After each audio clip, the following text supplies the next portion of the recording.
With the discovery of anaesthetics, surgery had taken another huge leap forward. But despite this and the earlier breakthroughs, half of the patients who went into the operating theatres died. Finding out why became the obsession of a most unfortunate Hungarian doctor, Ignaz Semmelweis. In 1847, 29-year-old Semmelweis began work in the maternity unit of the Vienna General Hospital. All around him, a mystery was playing out.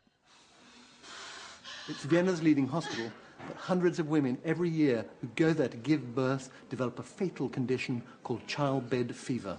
Swollen abdomen, multiple abscesses, fever, and then death. Nobody knows what causes it, and nobody knows how to stop it. In the hospital, there are two units, one run by midwives, the other by doctors. If you are unlucky enough to be in the one run by doctors, where Semmelweis works, then you are 9 times more likely to die from childbed fever than if you're in the hands of the midwives. Why? Semmelweis was greatly puzzled by this discrepancy. He became obsessed with solving the mystery, trying everything from changing the way the women were lying to changing what they ate. But nothing worked. Everything was unexplained. Everything was dubious. Only the great number of victims was an indisputable reality.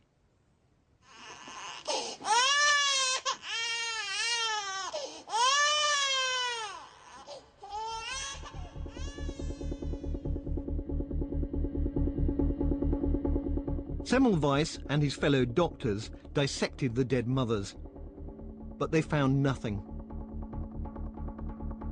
Nonetheless, day after day, he visited the mortuary before returning to the wards.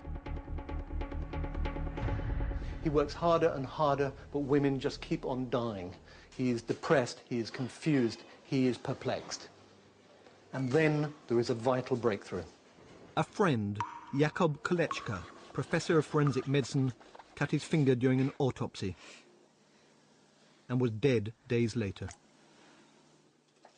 Distraught and desperate to know what killed him, Semmelweis dug out the post-mortem report on Kolečka's death.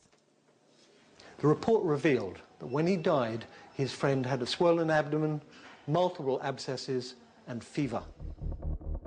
The same things that had killed so many of the mothers. My mind in this excited state registered with irresistible clarity the identity of the disease Kolečka had died of, and the disease I had seen cause the death of so many hundreds of women in childbed.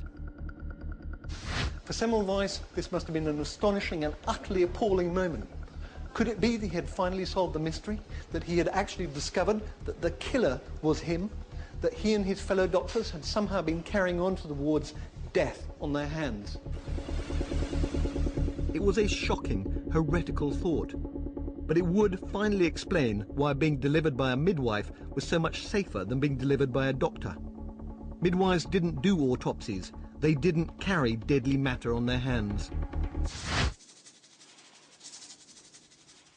Without consulting his superiors, Semmelweis posted a notice on the door of the clinic, ordering all the doctors to wash their hands in chloride of lime. It was not a popular move. The doctors found all this faddish hand-washing tedious, pointless, time-consuming. Semmelweis had to hang around the wards day and night to force them to do it properly. But he was determined.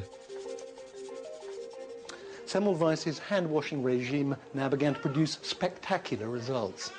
Death rates from childbed fever plunged down from more than 10% to less than 3%. Dozens of women who would otherwise have died now lived. This must have been the happiest period of Semmelweis's life.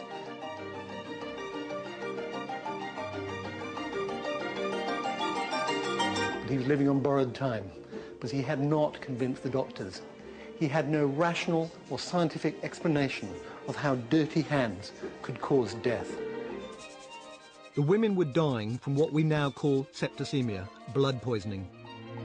Semmelweis had no idea of its cause. He just knew he was onto something. However, with some simple equipment that Semmelweis didn't have, I can show you what he was up against. Now I have over here some agar jelly, and what this is going to be useful for is I'm going to dip my hands in it, roll them around, and 3 days ago I did exactly what I've just described, and this was the result. Can you see that? Isn't that lovely? There are lots of little colonies on there, in fact tens of millions of bacteria. One lot is apparently a relative of the bacteria that causes MRSA. If that got into an open wound, it would do you no good at all. Now, next what I'm going to do is I'm going to add some bleach. This is the equivalent of chloride of lime. Right. Give them a good scrub. Oh, lovely. Now what I need to do is I get another one of these and I dip my fingers again, roll them around. And you can see much improved. There are colonies there. There are far fewer of them. Semmelweis knew dirty hands caused disease, but he couldn't explain why. And without a proper explanation, his colleagues just laughed at him. The idea that a bit of dirt around your fingernail was enough to kill you was ridiculous. They live in a world in which they've never thought of germs. They know that if you look at a wound through a microscope, you will see lots of tiny things crawling around in it. They believe that they are spontaneously generated. And they regard them as harmless. And it's irrelevant. They pay no attention to them. Semmelweis' boss and his fellow doctors were sick and tired of his ideas.